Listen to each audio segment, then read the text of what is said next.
ઉપનિષદમાં એક વાક્ય છે કે નાસ્તિ માતૃ સમો ગુરુ, એટલે કે માતા સમાન કોઈ ગુરુ નથી. મહાભારત કહે છે કે જેનાથી માતા પ્રસન્ન થાય છે તેનાથી આખી પૃથ્વી પ્રસન્ન થાય છે. ચાણક્ય નીતિ કહે છે કે માતા માનવ જીવનનું ગંગા જળ છે. રામાયણ કહે છે કે જનની અને જન્મભૂમિ સ્વર્ગથી ચડિયાતા છે. આ બહુ જાણીતી વાત છે.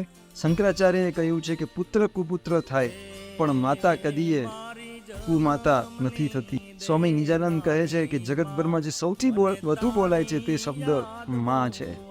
કીર્તિદાન ગઢવી સાહેબનું જે એક નાનો વિડીયો હતો, જે માતાને તેઓ ભેટે છે, માતા પાસે જઈને તેઓ વહાલ કરે છે, પ્રેમ કરે છે, એ ખૂબ જ લોકોને ગમ્યો. એનું કારણ જ આ છે, આ પ્રેમ છે.